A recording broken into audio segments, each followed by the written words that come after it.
In this video, we show you how to get started with Tableau to create QuickBooks reports using QuickQube. We are assuming you have properly implemented QuickQube and that you have successfully synced your data a first time. The QuickQube configuration tool contains over 200 examples for 6 different applications, including Tableau. Each application section contains an example for each one of the 35 data models available in QuickQube.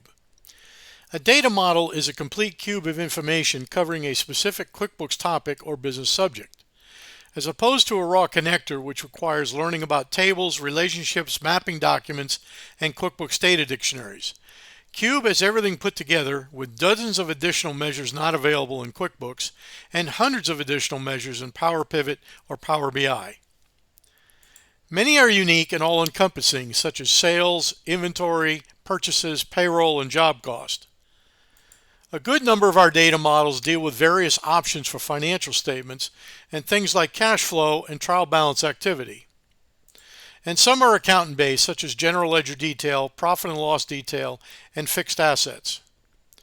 There is a video link below where we discuss the data models in more detail. For now, the thing to remember is that one data model does not depend upon another, and you would never tie one to another unless you are trying to do something that QuickBooks does not do or store underneath the hood. Let's open up a time tracking data model for Tableau. You'll notice 3 things. First, we try and provide several examples out of the box to give you an idea about how things work.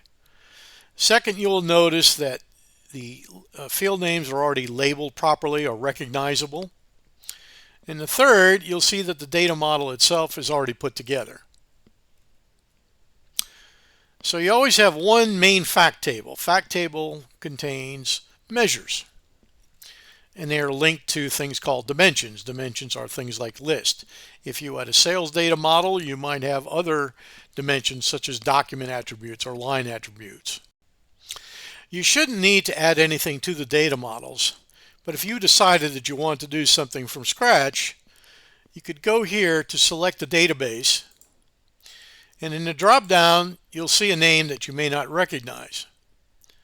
But that name is actually the name of the database engine for QuickBooks, and you can see that under Database Administration. So if we go back to the Tableau data model, you have access to 3 types of views: fact tables, dimensions, and dimensions such as document attributes and line attributes. So VF underscore stands for the fact tables. If we do starts with, that gives us 56 matches, and these are actually a list of the fact tables that are available in QuickBooks.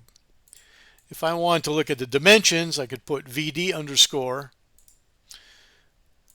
and we see these are the list dimensions that are available. These are particular to certain data models, so some of these dimensions cannot be used across all data models, so it's always best to follow our lead and just use the examples that we have.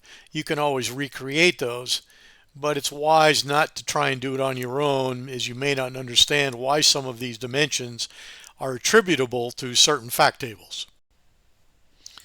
Even though we have already put everything together for you, you still may need to create some other measures on your own, say year to date, month to date, last year to date, as we don't provide those types of measures out of the box inside QuickBooks. However, if you were to start from scratch in trying to achieve what we did for each data model, it would take you hours, if not weeks or months of time to reproduce that. This concludes our video about creating QuickBooks visualizations in Tableau using QuickBooks.